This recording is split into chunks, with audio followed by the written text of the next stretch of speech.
Di tengah tantangan besar yang dihadapi sektor pertanian Indonesia, seperti krisis pangan global dan perubahan iklim, ada satu sosok yang tidak hanya menjaga kestabilan, tetapi juga membawa sektor pertanian Indonesia ke level yang lebih tinggi, Amran Sulaiman. Sebagai Menteri Pertanian Republik Indonesia, Amran telah mencatatkan berbagai gebrakan dan prestasi yang luar biasa.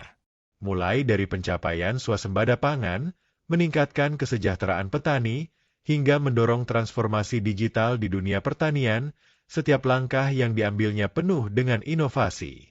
Jadi, bagaimana perjalanan prestasi dan gebrakan Amran Sulaiman sebagai Menteri Pertanian? Mari kita simak lebih lanjut. Sebelum kita mulai, pastikan kamu sudah subscribe ke channel ini dan aktifkan notifikasi, supaya kamu nggak ketinggalan video menarik lainnya. Kami juga ingin tahu pendapat kamu. Tulis di kolom komentar, apakah kamu setuju dengan kebijakan yang diterapkan oleh Menteri Amran? Atau mungkin ada ide yang lebih baik yang bisa mendongkrak sektor pertanian kita? 1. Surplus beras nasional, sejarah baru untuk ketahanan pangan. Amran Sulaiman menjadi Menteri Pertanian yang berkomitmen kuat untuk memastikan ketahanan pangan Indonesia. Pada tahun 2025, berkat kebijakan dan pendekatannya yang terarah, Indonesia berhasil mencatatkan surplus beras terbesar dalam sejarah. Berdasarkan data terbaru dari Badan Pusat Statistik, BPS, produksi beras Indonesia pada periode Januari hingga April 2025 melonjak hingga 62% dibandingkan tahun sebelumnya. Pada saat yang sama, stok beras di gudang Bulog mencapai lebih dari 3,5 juta ton, angka yang belum pernah tercatat dalam 57 tahun terakhir. Ini adalah sebuah pencapaian monumental yang menunjukkan bahwa Indonesia kini tidak hanya mandiri dalam kebutuhan berasnya, tetapi juga mampu mengekspor beras ke negara-negara lain seperti China, Filipina, dan negara-negara ASEAN lainnya. Berkat langkah-langkah strategis yang diambil oleh Amran, Indonesia tidak lagi mengandalkan impor untuk memenuhi kebutuhan beras domestiknya, melainkan justru mampu memberikan sumbangan besar dalam stabilitas pangan global. 2. Peningkatan produksi pangan lainnya, jagung dan padi tumbuh pesat. Prestasi Amran tidak berhenti pada beras. Peningkatan produksi pangan lainnya juga tercatat sangat signifikan. Pada triwulan pertama 2025, produksi padi Indonesia mengalami lonjakan sebesar 51,45%. Begitu pula dengan jagung, yang produksinya meningkat 39,02% dibandingkan dengan periode yang sama tahun sebelumnya. Peningkatan ini bukanlah kebetulan. Kebijakan yang mendukung penggunaan teknologi pertanian modern, seperti penyuluhan kepada petani, penyediaan pupuk bersubsidi, dan distribusi alat mesin pertanian, memberikan dampak yang nyata pada sektor ini. Selain itu, kemudahan akses kepada bibit unggul dan pembinaan kepada petani muda di berbagai daerah turut menjadi faktor pendorong. Amran juga menerapkan sistem distribusi yang lebih efisien, yang mengurangi hambatan dalam penyaluran hasil pertanian ke pasar, sehingga petani mendapatkan harga yang lebih adil dan konsumen memperoleh pasokan yang stabil. 3. Penambahan alokasi pupuk subsidi untuk meningkatkan produktivitas. Salah satu kebijakan penting yang diterapkan Amran adalah penambahan alokasi pupuk subsidi bagi petani Indonesia. Pada 2025, Amran memperjuangkan anggaran sebesar Rp28 triliun untuk meningkatkan distribusi pupuk subsidi, sehingga total anggaran pupuk subsidi untuk petani seluruh Indonesia mencapai Rp54 triliun. Langkah ini mendapat banyak pujian, termasuk dari Perpadi, Persatuan Penggilingan Padi Indonesia, yang menyebutkan bahwa kebijakan ini sangat krusial bagi kestabilan harga pangan di tingkat petani dan konsumen. Dengan tambahan alokasi pupuk subsidi ini, petani dapat meningkatkan hasil pertanian mereka, sekaligus menjaga harga pangan agar tetap stabil di pasaran. Dengan alokasi yang lebih besar, petani di seluruh Indonesia, termasuk yang ada di daerah terpencil, bisa lebih mudah mengakses pupuk dengan harga yang lebih terjangkau. Ini tentu saja berkontribusi langsung pada peningkatan hasil pertanian dan ketahanan pangan nasional.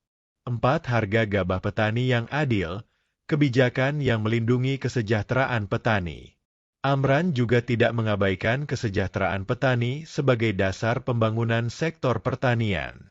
Salah satu kebijakan yang paling menonjol adalah penetapan harga gabah kering panen, GKP, sebesar Rp6.500 per kilogram. Kebijakan ini bertujuan untuk melindungi pendapatan petani dari fluktuasi harga pasar yang sering merugikan mereka.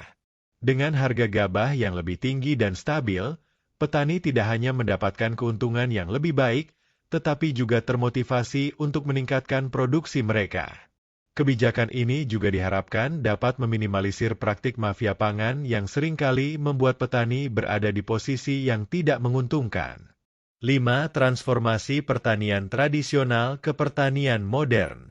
Amran tidak hanya fokus pada kebijakan di tingkat makro, tetapi juga melakukan terobosan dalam penggunaan teknologi modern untuk pertanian.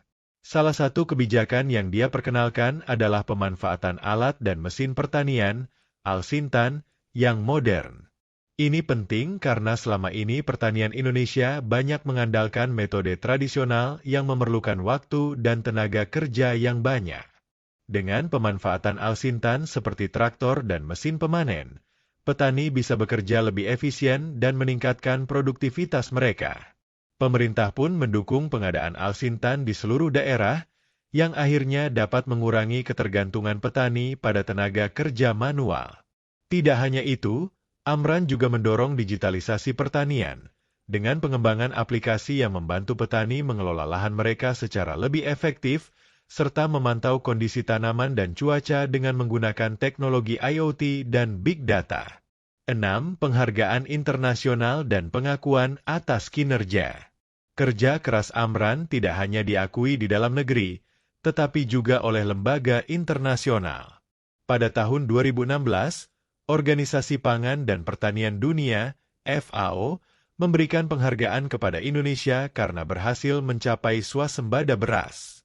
Pencapaian ini tak lepas dari kebijakan yang diterapkan oleh Amran, yang berhasil meningkatkan produktivitas pertanian dengan berbagai cara yang inovatif dan efektif. Amran juga memperoleh pengakuan sebagai menteri dengan kinerja terbaik kedua dalam Kabinet Prabowo Gibran pada tahun 2025. Ini menunjukkan bahwa langkah-langkah yang diambilnya benar-benar memberikan dampak positif yang luas, tidak hanya bagi petani, tetapi juga bagi masyarakat secara umum. 7. Mendorong keterlibatan generasi milenial dalam pertanian.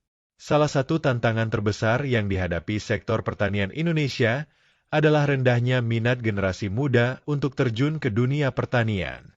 Amran menyadari hal ini dan meluncurkan program petani milenial yang bertujuan untuk menarik perhatian generasi muda agar lebih tertarik pada sektor ini.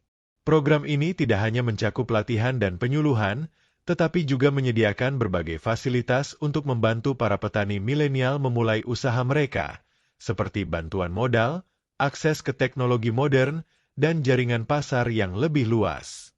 Hasilnya, petani milenial di Kalimantan Timur, misalnya, berhasil memperoleh penghasilan hingga Rp24 juta per bulan dari usaha pertanian mereka. Sebagai Menteri Pertanian, Amran Sulaiman telah menunjukkan komitmen dan dedikasi luar biasa dalam memperbaiki sektor pertanian Indonesia. Prestasi dan gebrakan yang dia capai, mulai dari surplus beras nasional, peningkatan produksi pangan, hingga kebijakan yang mendukung kesejahteraan petani, adalah bukti bahwa dengan kebijakan yang tepat, sektor pertanian Indonesia bisa berkembang pesat.